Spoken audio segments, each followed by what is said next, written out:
BNP chairperson Khaleda জিয়ার উপস্থিতিতে জাতীয়তাবাদী শ্রমিক দলের ৭ম জাতীয় সম্মেলন ও কাউন্সিল হয় ১৯ ও ২০ এপ্রিল। বিএনপির স্থায়ী কমিটির সদস্য নজরুল ইসলাম খান সহ ৩ সদস্যের একটি কমিটি আনোয়ার হোসেনকে সভাপতি করে ৩৪ সদস্যের নতুন কমিটি ঘোষণা করেন। তখনই এই কমিটির বিরোধিতা করে একটি পক্ষ। টাকা নিয়ে কমিটি করার অভিযোগ করে বেশ কিছুদিন ধরে নতুন কমিটি দেওয়ার দাবি জানিয়ে আসছিল তারা। তারই ধারাবাহিকতায় ৪ সেপ্টেম্বর নেতাকর্মীদের নিয়ে বিক্ষোভ দেখান দলের চেয়ারপারসনের কার্যালয়ের সামনে। বুধবার জাতীয় প্রেস ক্লাবে পাল্টা কমিটি ঘোষণা দিতে আয়োজন করা হয় সংবাদ সম্মেলনের। সম্মেলনে গঠিত কমিটিকে সাবেক সভাপতি নজরুল ইসলাম খানের পকেট কমিটি আখ্যা দিয়েছেন পাল্টা কমিটির সাধারণ সম্পাদক।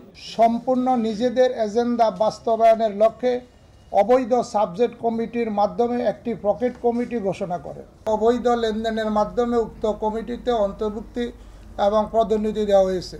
সংবাদ সম্মেলনে এম এ নাজিমুদ্দিনকে সভাপতি, আবুল খায়ের খাজাকে সাধারণ সম্পাদক করে ৩৫ সদস্যের নতুন কমিটি ঘোষণা করা হয়। তাৎক্ষণিক প্রতিক্রিয়ায় কাউন্সিলে গঠিত কমিটির সভাপতি বললেন, এই কমিটি গঠনের কোনো এখতিয়ার তাদের নেই। তাদেরই সমন্বয়ে আজকে এটা করা হয়েছে এবং এটা টোটালি এটা তাদের কোনো এখতিয়ার নেই এইভাবে করা। যদি প্রত্যাখ্যাত হন বা আপনি যদি বঞ্চিত হন কোনো জায়গায়, মানে ভ্যালিড কারণেও যদি বঞ্চিত হন, তাহলে আপনি স্লোগান উঠিয়ে দিবেন যে আমি ছিলাম অভিযুক্ত, যারা গেছে তারা টাকা পয়সা দিয়ে গেছে।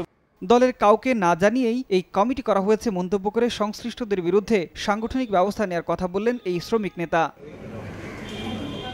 শাহাদাত হোসেন, যমুনা নিউজ, ঢাকা।